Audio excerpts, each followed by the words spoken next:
दोस्तों नमस्कार, ये है मार्गदर्शन फॉर सिविल सर्विसेज। मैं अनुराग चौधरी। दोस्तों वेस्टर्न पॉलिटिकल थॉट यानी पाश्चात्य राजनीतिक चिंतन के अंतर्गत इस वीडियो में आप पढ़ेंगे प्रमुख विचारक जॉन स्टुअर्ट मिल यानी जे.एस. मिल के जीवन परिचय और उनकी रचनाओं के संबंध में।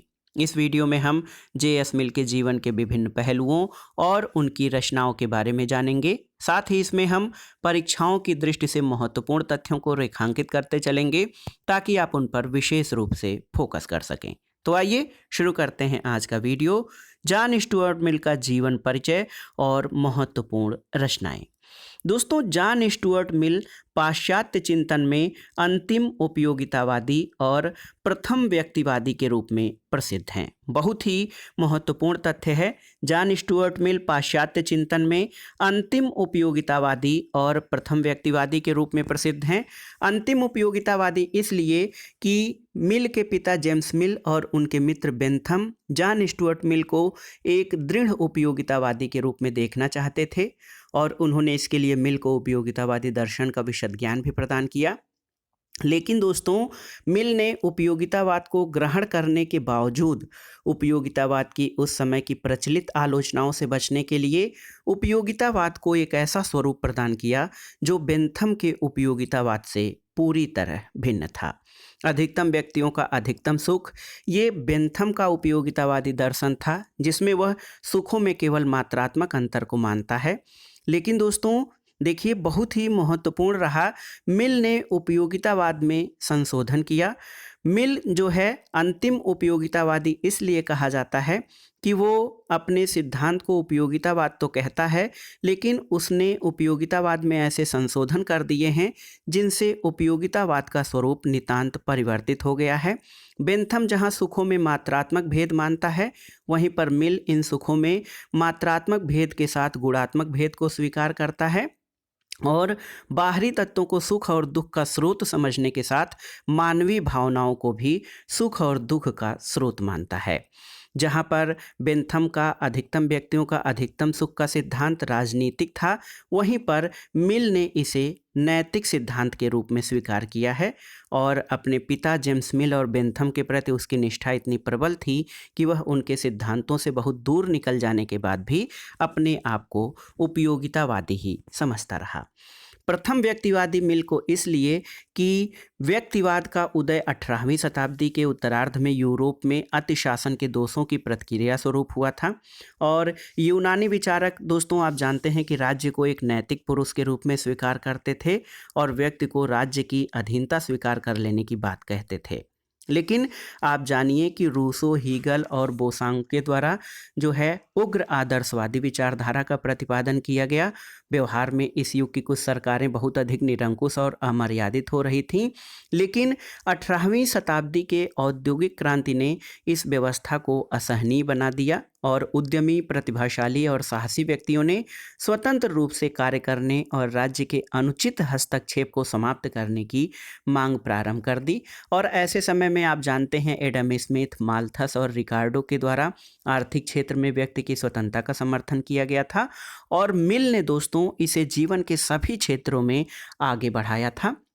तो कुल मिलाकर संपूर्ण राजनीतिक दर्शन में अगर जो देखा जाए तो विचार स्वतंत्रता और कार्य स्वतंत्रता का प्रतिपादन मिल से अधिक प्रबल रूप में किसी के द्वारा नहीं किया गया है।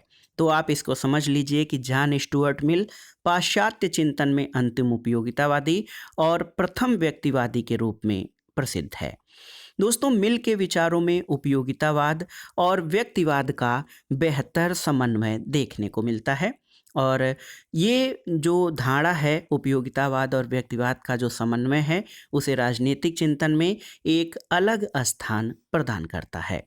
जे.एस. मिल का जन्म कब हुआ था जान लीजिए दोस्तों। जे.एस. मिल का जन्म 20 मई 1806 को लंदन इंग्लैंड में हुआ था। दोस्तों जे.एस. मिल यानी जॉन स्टुअर्ट मिल का जन्म 20 मई 1806 को लंदन में हुआ था। इनके पिता का नाम जेम्स मिल था और जेम्स मिल उपयोगितावादी सिद्धांत के प्रबल समर्थक थे। दोस्तों मिल का अगर जो हम बचपन की बात देखें तो मिल की बाल्यावस्था जो है पिता के कठोर अनुशासन में बीती थी और मिल की औपचारिक शिक्षा का जो आरंभ था उसके पिता के कठोर नियंत्रण में हुआ था। उनकी तीव्र इच्छा थी कि उनका पुत्र बेंथमवादी परंपराओं के अनुरूप उनका सुयोग्य अनुयायी बने और मिल ने उनकी आज्ञा की अवहेलना नहीं की और उनके अनुसार ही कार्य किया था।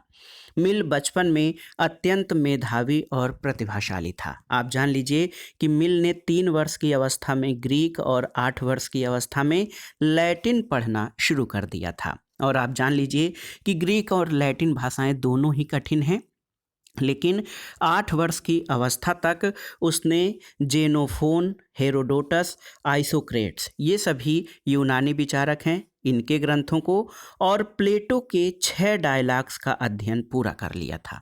तो ये बहुत ही महत्वपूर्ण बात है। केवल 8 वर्ष की अवस्था तक जे.एस. मिल ने जेनोफोन, हेरोडोटस, आइसोक्रेट्स के ग्रंथों और प्लेटो के 6 संवादों का अध्ययन पूर्ण कर लिया था। 11 वर्ष की अवस्था में उसे लीवी द्वारा लैटिन में लिखित रोमन शासन का इतिहास पढ़ने को दिया गया। और आप जान लीजिए दोस्तों, 13 वर्ष की अवस्था में उसने एडम स्मिथ और रिकार्डो की अर्थशास्त्र संबंधी पुस्तकों, तर्कशास्त्र और मनोविज्ञान के जटिल विषयों का अध्ययन प्रारंभ किया था। तो इन सब से आप जान सकते हैं कि मिल का बचपन कितने कठोर अनुशासन में बीता था। दोस्तों, 12 वर्ष की अवस्था में उसने दर्शन और अरस्तु के तर्कशास्त्र का अध्ययन किया। मिल अत्यंत तीव्र बुद्धि का मेधावी बालक था। दोस्तों, ये बहुत ही महत्वपूर्ण है मिल के बारे में कि उस समय अपने बच्चों की तुलना में मिल सबसे अलग था और वो जो है कई महान ग्रंथों का अध्ययन कर चुका था। ग्रीक और जो लैटिन भाषा और रोमन भाषा की बहुत सारी पुस्तकें थी, उसका उन्होंने अध्ययन कर लिया था। लेकिन दोस्तों, एक प्रकार से देखा जाए तो ये मिल के बारे में जो है बौद्धिक अनुशासन की बात की जाती है कि अत्यंत छोटे से ही या कम उम्र में ही मिल को जो है पूरे बौद्धिक अनुशासन में रखा गया और उसमें इस कारण से भावना शून्यता आ गई थी। उसके मन में जो विचार भावनाएं थी उनका उदय नहीं हो पाया था। दोस्तों, बेंथम के विचारों का प्रचार करने के लिए, जैसा कि हम सभी जान रहे हैं कि जे.एस. मिल के पिता जो जेम्स मिल थे, वो चाहते थे कि उनका पुत्र बेंथम का अनुयायी बने और उनके उपयोगितावादी विचारों को आगे बढ़ाए। तो बेंथम के विचारों का प्रचार करने के लिए 16 वर्ष की अवस्था में वो उपयोगितावादी सोसाइटी का सदस्य बना था। बहुत ही महत्वपूर्ण है। 16 वर्ष की अवस्था में वो यूटिलिटेरियन सोसाइटी का सदस्य बन गया और 3.5 वर्ष तक वो वाद विवादों में प्रमुख वक्ता रहा था। इसके अलावा बेंथम का जीवन इस तरह से आगे चला कि 17 वर्ष की अवस्था में, जब 1823 में, देखिए 1806 में उसका जन्म हुआ था और 17 वर्ष की अवस्था में 1823 में ईस्ट इंडिया कंपनी के पत्र व्यवहार विभाग में मिल जो है वो क्लर्क के रूप में नियुक्त हुआ था और 1856 में वो अपने विभाग का अध्यक्ष नियुक्त हुआ था। एक महत्वपूर्ण घटना जो है मिल के जीवन में, जो सबसे महत्वपूर्ण घटना ये है कि 1830 में मिल का परिचय श्रीमती हैरियट टेलर से हुआ था और उनकी मित्रता लगभग 20 वर्ष तक चली थी। और एडवर्ड हैरियट टेलर के पति की मृत्यु के बाद 1851 में टेलर ने मिल से विवाह कर लिया था। दोस्तों, ये कहा जाता है कि जो हैरियट टेलर थी वो अत्यंत मेधावी सुंदरी थी और उनकी मैत्री जो है मिल से 20 साल तक चली। अनेक रचनाओं में दोनों प्रतिभाओं ने परस्पर सहयोग भी किया था और टेलर के पति की मृत्यु 1851 में हो गई थी। उसके बाद मिल और टेलर ने विवाह कर लिया, लेकिन 7 वर्ष के बाद ही 1858 में मिल की पत्नी यानी श्रीमती टेलर की मृत्यु हो गई थी। मिल ने जो अपना विख्यात निबंध है ऑन लिबर्टी श्रीमती टेलर को समर्पित किया था। दोस्तों, मिल के जीवन, विचारों, रचनाओं पर उनकी पत्नी जो है हैरियट टेलर का गहरा प्रभाव पड़ा था और इसे मिल ने स्वीकार भी किया है। मिल के अंदर करुणा, मानवीय प्रेम और नैतिकता के स्रोत के रूप में उन्होंने अपनी पत्नी की प्रशंसा की है।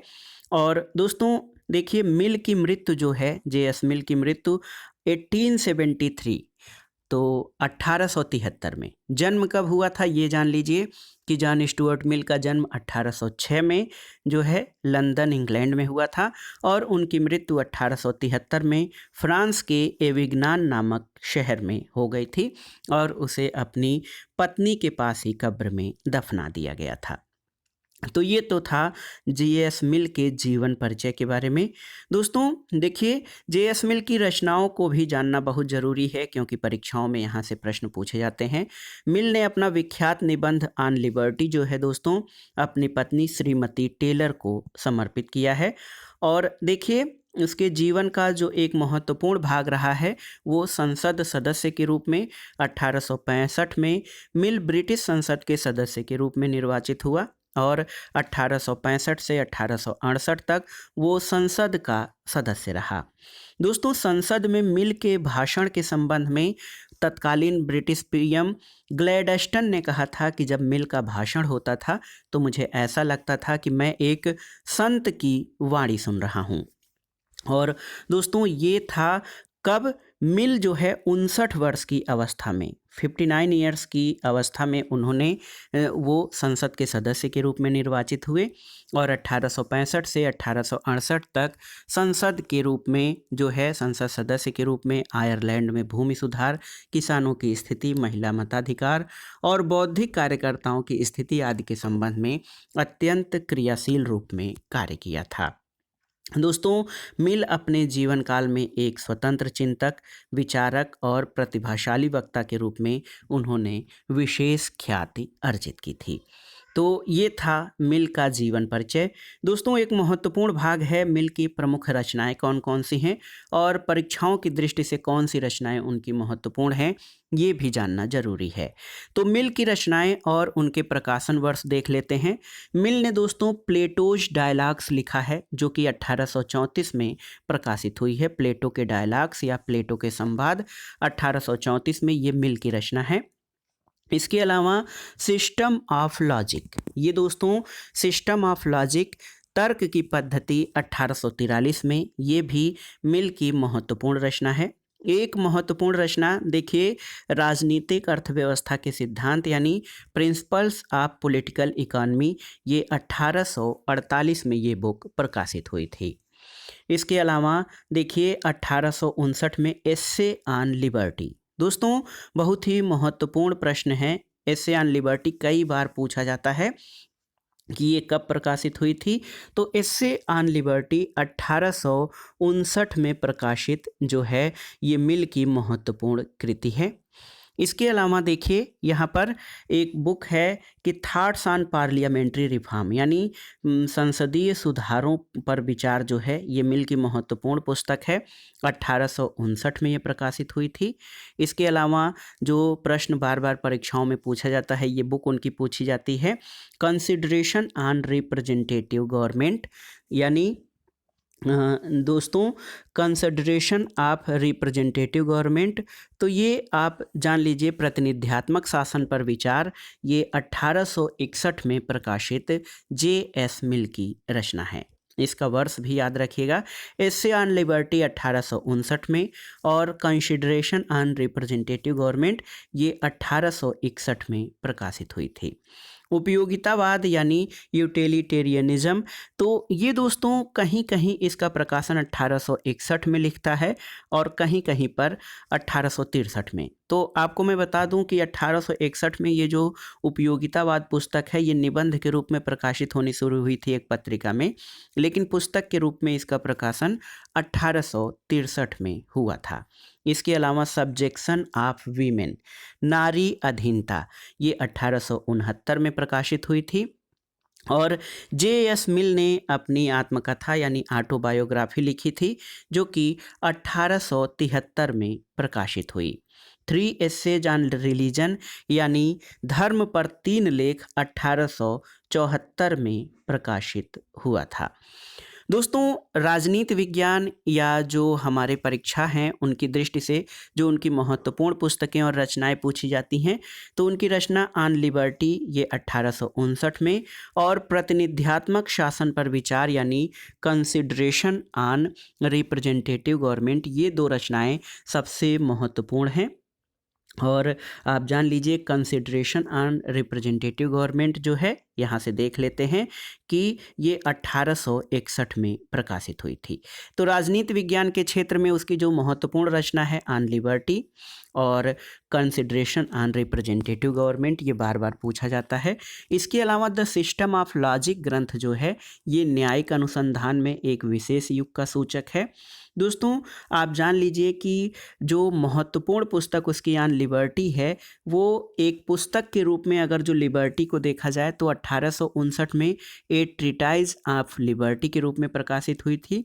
लेकिन ऑन लिबर्टी नामक निबंध जो है, ये उसका बहुत ही महत्वपूर्ण और प्रसिद्ध है और उस पर उसकी पत्नी श्रीमती टेलर का बहुत ही महत्वपूर्ण प्रभाव है। और वो कहता है कि ऑन लिबर्टी नामक निबंध दोस्तों मिल ने उन्हीं श्रीमती टेलर को समर्पित किया है। वो कहता है कि मेरे लेखों में जो सर्वोत्तम है वह उसकी प्रेरक थी और आंशिक रूप से उसकी लेखिका भी थी। वो मेरी मित्र और पत्नी थी और जिसकी उत्कृष्ट भावना मेरी सबसे प्रबल प्रेरणा रही है और जिसकी प्रशंसा ही मेरा प्रथम पुरस्कार है। तो ये बहुत ही महत्वपूर्ण तथ्य है दोस्तों जे.एस. मिल के जीवन और उनकी रचनाओं से, जो कि आपके आगामी परीक्षाओं के लिए बहुत ही उपयोगी और महत्वपूर्ण है। तो देखिए, ये महत्वपूर्ण टॉपिक हमने शार्ट में कवर किया। जे.एस. मिल यानी जॉन स्टुअर्ट मिल की जीवन परिचय और उनकी रचनाओं के संबंध में मुझे आशा है कि ये टॉपिक शार्ट में आपको बहुत ही लाभकारक होगा। आप इसे तैयार कर लीजिएगा। वीडियो आपको कैसा लगा हमें कमेंट बॉक्स में ज़रूर बताइएगा। वीडियो को लाइक करें, शेयर करें और इस चैनल मार्गदर्शन फॉर सिविल सर्विसेज को सब्सक्राइब करें। दोस्तों, मिल के अन्य विचार जैसे मिल द्वारा उपयोगितावाद में संशोधन, मिल का स्वतंत्रता संबंधी विचार, उसकी जो है बेहतर व्याख्या, इसके अलावा दोस्तों प्रतिनिध्यात्मक शासन पर उसके जो विचार हैं, साथ ही मतदान आदि पर विचार, इसके अलावा जॉन स्टुअर्ट मिल और बेंथम तथा मिल की देन के संबंध में हम शार्ट में अगले वीडियो में जो है आपको बताएंगे। वीडियो को लाइक करें, शेयर करें और इस चैनल मार्गदर्शन फॉर सिविल सर्विसेज को सब्सक्राइब करें। वीडियो देखने के लिए धन्यवाद। नमस्कार।